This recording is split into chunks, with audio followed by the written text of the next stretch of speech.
I see another foolish soul has had the misfortune of donning my silver chain.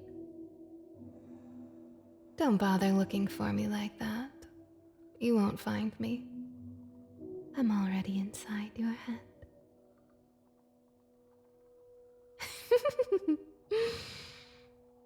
You can try to take it off all you'd like, but you won't succeed. Once someone has put the necklace on, they can only take it off with my permission. Ah, my apologies for the late introduction. My name is Scarlet. I was trapped in this necklace some 100 years or so ago by an old, bull-headed exorcist. But what makes you think I want anything? Fine, I'll stop playing coy.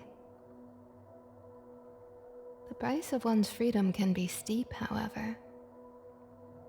Are you certain you're willing to pay it? No need to get testy. To be honest, I haven't given it much thought. I suppose you're stuck with me until I've come up with something.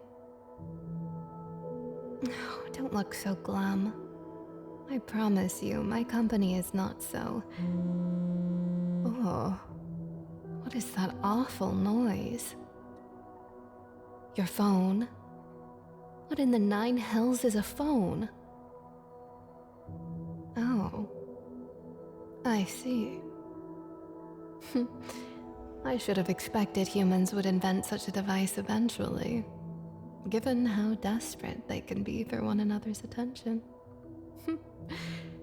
However, this seems well beyond their capabilities. What year is it? 2000 and... You're telling me it's been nearly 600 years since someone has worn my necklace?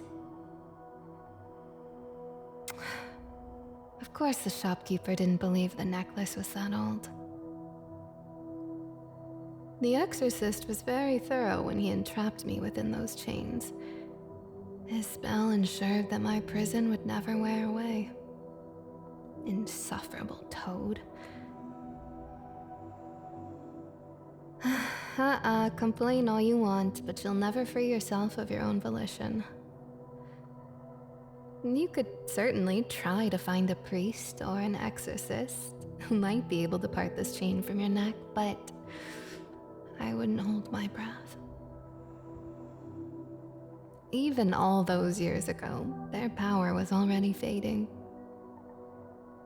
The last 3 people I had the fortune of knowing tried to do the same. It never worked. They could never find someone strong enough to overpower my curse. And then, when it became clear they would need to make a deal with me, I was all the less charitable during our negotiations. It's not a threat, it's just a story. Making such a bold statement. I have to admire your tenacity. Or is that just naive stubbornness?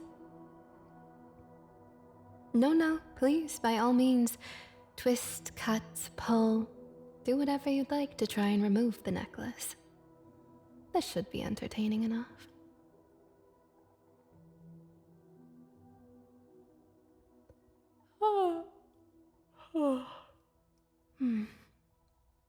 As amusing as it is to watch you wrestle with that string of silver, I have to admit this display is losing its novelty. How long until you realize what I'm saying is true? I am not a voice in your head. I am the only one who can free you from this curse. Is the truth so difficult to accept? Yes, thank you. I'm glad to see you've come to your senses. Ugh, it's that thing again, making its annoying noises and buzzes. Shut it off. What are you smiling for? Don't tell me you harbor affections for this friend of yours. You can't lie to me when I'm in your head. Changing the subject like that. Fine, what do you want to ask? No, I can't just seize control of your body whenever I want. It's far more complicated than that. If you weren't going to believe my answers, why ask me in the first place? You make little sense. Where are we going now? Must we leave your home in order to retrieve food? I'm sure you have something suitable in your cupboards or that giant icebox. No, I don't like going outside. Everything is noisy and constantly moving. It's not even dark when it's night, and there are people everywhere all the time. Don't even get me started on those monstrosities you use to move around. Yes, I speak of those cars. I thought carriages were bad, the stink of horses and oxen staining the air, but these cars are worse. They're so often crammed together, too many incompetent drivers, and the constant growl of their engines. Just when I thought humans couldn't get any more obnoxious. What makes you think I did anything to get myself trapped in this necklace? I'm a demon. I think the exorcist considered that good enough.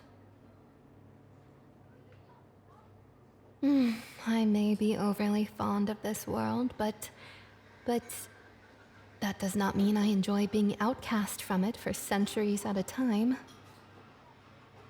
I was aware of all the years passing, you know. Not like I was sleeping.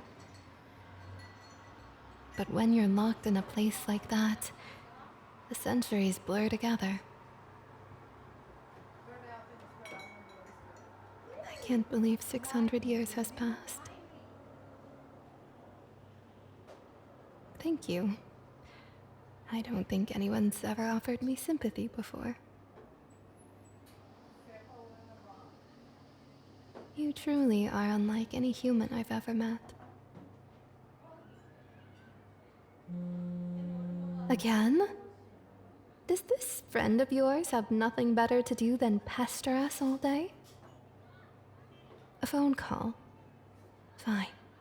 I'll be quiet as a mouse.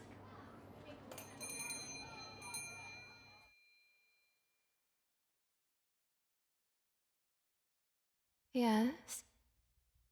Yes, I'm still here. You're not fortunate enough to have lost me in the chaos of your human city. I was just acquainting myself with the corners and crevices of your mind. Please. It's only natural that I would be curious. You telling me not to look is like you telling me not to feel the air on my skin or the weight of my muscles on my bones. If you want to keep your mind private, you should be ready to pay whatever price I eventually name. I'll think of something soon, I'm certain. For now, you should get some rest. I can feel your exhaustion as if it were my own. Again, I'll be silent. You won't even know I'm here. You've been frowning all day. Why? Well, there could be a perfectly logical reason as to why your friend has not messaged you back. Work, school, or other general business humans occupy their days with. If you're that worried, why not visit their home? Oh, I see. They live very far away. Well, that is unfortunate. But surely you must have some other means of communicating with them. You don't? Well, that just sounds like poor planning on your part. All right, I apologize. I'm sure they will contact you sooner or later. You needn't worry about it so much. For now, we should find our own way to occupy our time. I'm sure there's plenty of things you could show me, given how ridiculously large this city is. What? I don't want to be stuck at your boring job all day. Fine. I guess that's true. As stuck as you are with me, I'm stuck with you. Let's try to make the most of it.